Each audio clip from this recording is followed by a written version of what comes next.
Nice to see you back, ladies and gentlemen, after 14 days. So, as you know, Jupiter is currently retrograde and he's in Rohini Nakshatra. So, now if I'm in drikpanchang.com, Jupiter will enter Mriga Shira Nakshatra on 10th of April 2025.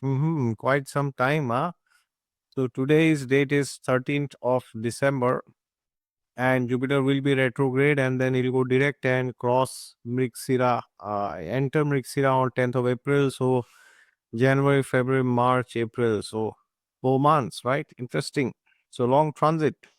Jupiter had already been in Rohini in this current year. So I'll tell you the dates. Why am I telling you the dates? Because you can kind of see and figure out for yourself what happened during those months.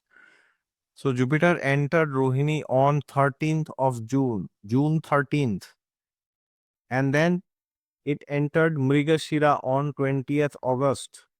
So from 13th of June to 20th of August, these 2 months, almost I would say 9 weeks, Jupiter was in Rohini. So what was happening during this period? What happened in your life specifically to the houses that Jupiter rules in your chart? So as you know, Jupiter rules Sagittarius and Pisces. So depending on your ascendant, whatever happened, that those things can now undergo a retrograde flavor. And we know what retrogression is, right? Retrogression means doing things again. So here are 10 things which you might be forced to revisit during this period. And Rohini Nakshatra, as you know, has a lot to do with stability, to do with growth, to do with creation. It has to do with love, romance. It has to do with wealth. It also has elements of scandal and false allegations, right?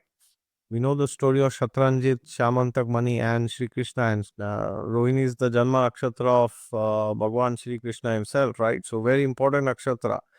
So, number one is you will reassess your financial stability. Now, what does this mean? It means you may find that you are kind of seeing how much is your savings, where are you spending money, how how well are you able to invest your money, are you able to grow your money year after year, no, are you able to balance the risk and return, that ratio, as they say, right? Alpha beta.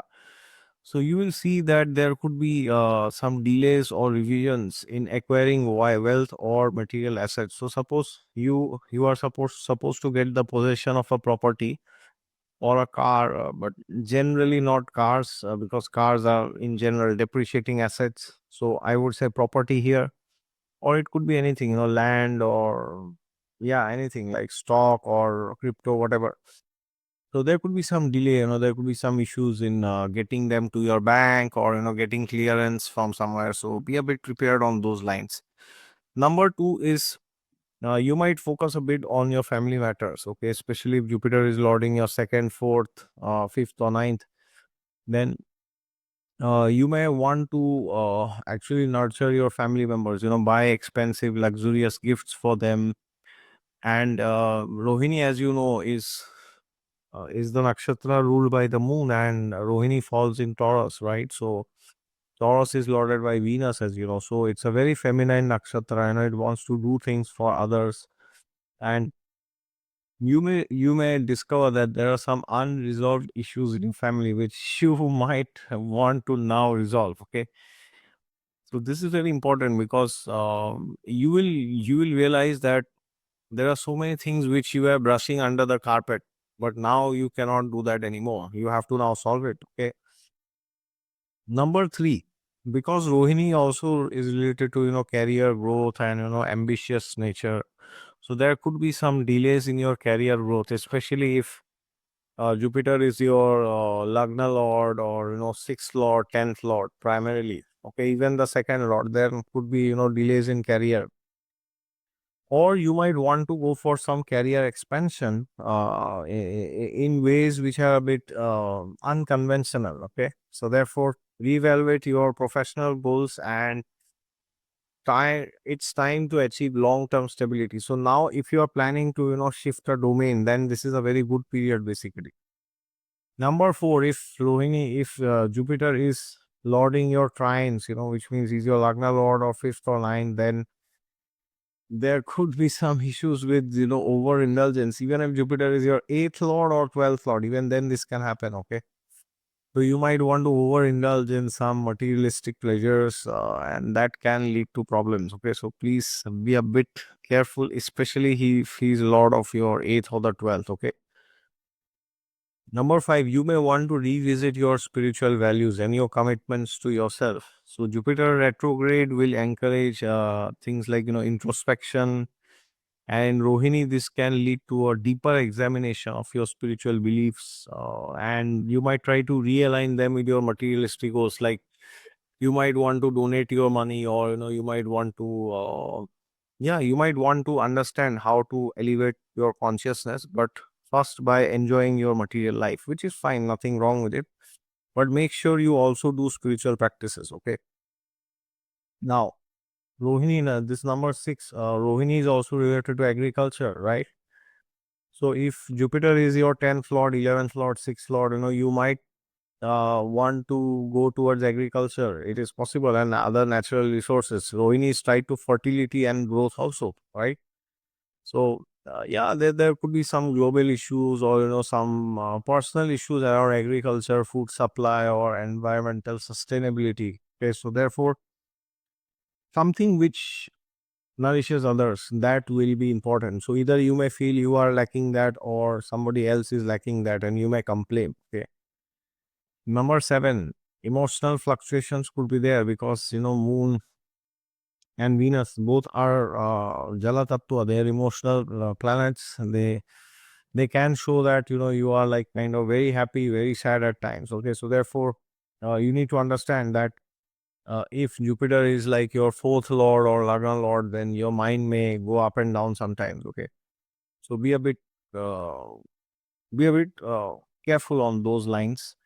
And number 8 is you may reevaluate your relationships. You may try to actually see if a particular relationship in your life has a long term potential. And when I say relationship, it is not just your love life. It can be, your relationship with your friends, family, anybody, your colleagues or your company. So you are trying to see, because Rohini Nakshatra always thinks long term. Okay. So you may try to redefine bonds based on, shared values, emotional security, and rather than just superficial connection. Okay. Number 9, there could be some issues with your children. Why? Because Rohini is related to children, and Guru, as you know, Jupiter is the natural karaka for children. Okay, so therefore there could be some issues with your children's health, or especially if Jupiter is your fifth or ninth or second lord, then the children angle might be prominent. And uh, even if everything is fine with your children, you may realize that your relationship with them is a bit strained. Okay, and because of Jupiter, it will not be like a physical strain, but it will be more of like a clash of ideals. Okay, so try to understand that you need to give time to others. You need to give, you have to kind of make way for others also, right? Thoughts of others. And if you give them freedom, and you let them do what they want, and you guide them whenever they require, that will be good. And last but not the least, very important, there will be enhanced focus on art and creativity. Very, very, very important. Okay, Rohini Nakshatra, if you combine, I mean, like Jupiter and Rohini is like, perfect combination of like Jupiter, Moon, and Venus. Okay. So it is, it is almost like, you could say it's almost like a Saraswati yoga, but of course, Mercury has to be there. But in general, I am saying, okay. So therefore, if you have this, like Jupiter and Rohini, so you can become more creative, more artistic, and you can be more like, yeah, you can express yourself in a very creative way. So if you combine Jupiter's optimism, positivity, and you combine Venus's creativity and Moon's intuition, then you can actually do very good in the creative space also. All right. So using these 10 points, you can actually understand how to navigate through the houses that Jupiter rules in your chart for the next 4 months, quite some important period, long time. And yes, it's very interesting because, as I said, it's like Jupiter, Moon, and Venus together, right? So fantastic this is. But understand that Jupiter and Taurus don't get along well, because Taurus is a very materialistic sign and Jupiter is the planet of wisdom and spirituality. So you might sometimes feel, that you are becoming a bit more materialistic, but that's okay, nothing wrong with it. But make sure you don't compromise your spiritual life because of your mundane responsibilities. All right. Thank you so much. God is there with you all the time. Just look to Him and you'll find Him. And for personalized consultations, you can always put my website down in the description section. Jai Siya Ram.